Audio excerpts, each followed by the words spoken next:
안녕하세요. 한지르기입니다.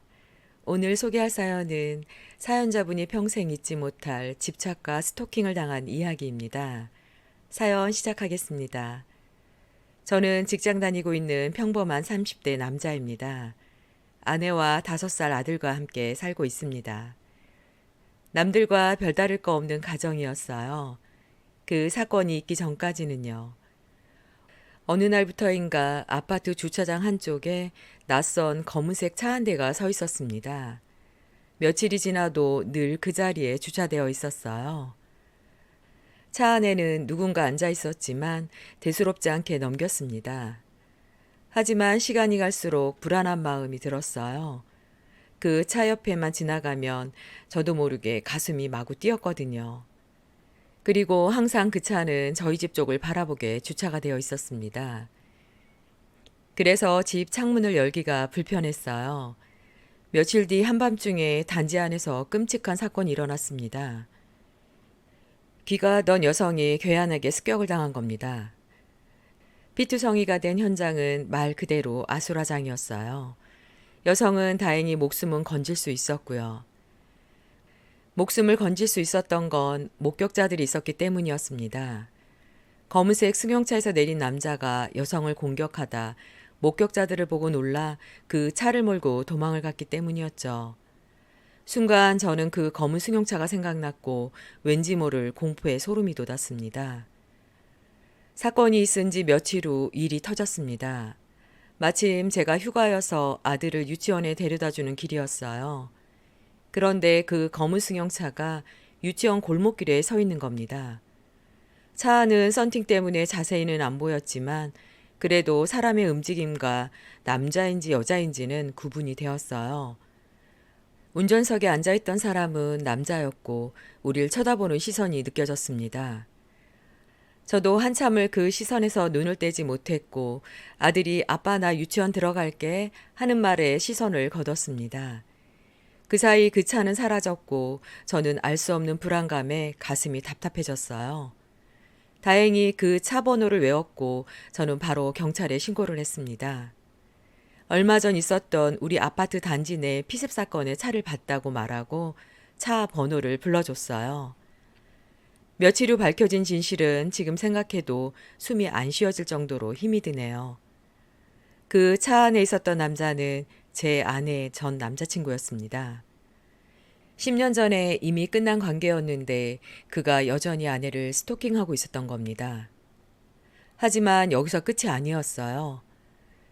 경찰 수사 과정에서 드러난 사실은 더 충격적이었습니다. 그 남자 집에서 발견된 노트에는 무려 7년 전부터 아내의 흔적을 추적해온 기록이 나왔습니다. 아내가 저와 결혼한 날짜부터 아들을 출산했던 병원과 태어난 날짜, 그리고 아내의 출퇴근 시간까지 빼곡히 적혀 있더군요. 더 소름 끼친 건 그 남자 집 벽에 붙어 있던 사진들, 아내의 사진으로 도배되어 있었고 책상 위에는 아들 사진까지 놓여 있더랍니다. 그리고 그 사진에 내 아들이라는 글씨가 쓰여져 있었고요. 저는 무섭고 두려워 직접 보지는 않았고 경찰 관계자한테 얘기를 들었죠. 우리는 그때서야 알았습니다. 그는 오랫동안 그림자처럼 우리 곁에 있었다는 사실을요. 범행 도구도 둔기부터 위조 번호판, 심지어 수면제를 탄 음료까지 차 안에서 발견되었다고 하더군요. 그는 단순히 겁을 주려 했던 게 아니었습니다. 정말 아내를 죽이려 했던 것입니다. 재판이 열렸고 검찰은 살인미수, 스토킹, 불법 촬영 등 모든 혐의를 적용했습니다. 그는 법정에서 조용히 말했어요. 나는 내 여자를 다시 데려오려 했을 뿐이라고요. 저와 제 아들 보고는 자기 인생을 훔친 도둑이라고 하더군요. 그리고 하는 말이 제 아내도 죽이고 자기도 죽으려고 했답니다. 증거는 명백했어요. 재판부는 판결을 내렸습니다. 징역 15년, 출소 후 5년간 위치 추적 전자장치 부착, 형량을 들었을 때 허탈함이 더 커졌습니다. 법의 판결이 내려졌지만 우리 가족의 고통은 언제 끝날지 모르니까요.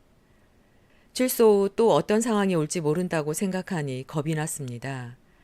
다행인 건 아들이 이 모든 사실을 모른다는 겁니다. 아내는 지금도 외출할 때마다 불안해하고 있어요. 저 역시 작은 소리에도 심장이 뛰곤 합니다. 수면제를 복용하지 않으면 잠을 못 잘 정도로 아내는 지금도 많이 힘들어합니다. 저희 부부는 정신과 치료를 받으며 안정을 찾기 위해 노력하고 있어요. 그리고 그 일이 있고 난 후 다른 지역으로 이사를 해 예전의 삶은 아니지만 평온을 조금씩 찾아가고 있습니다.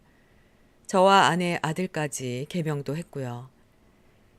그 일이 있은 지 벌써 5년여의 세월이 흘렀네요. 제가 마지막으로 말씀드리고 싶은 건 사랑이라는 이름으로 포장된 집착은 결코 사랑이 아니라는 거, 그건 누군가의 삶을 파괴하는 범죄일 뿐이라는 걸 꼭 말씀드리고 싶습니다. 사연은 여기까지입니다. 사연자분께서 참 많은 고통 속에서 살고 계셨을 것 같네요. 상상도 못할 일들이 우리 주변에서 일어날 때마다 많이 안타깝고 속상한 마음이 듭니다. 사연자분께 따뜻한 위로의 한마디 댓글로 남겨주세요. 한 줄 일기는 사연자분이 보내주신 사연을 제가 직접 읽어드리고 있습니다. 혹시 나누고 싶은 사연이 있다면 오른쪽 하단에 있는 이메일 주소로 보내주세요. 정성을 담아 읽어드리겠습니다. 사연 들어주셔서 감사합니다. 지금까지 한 줄 일기였습니다.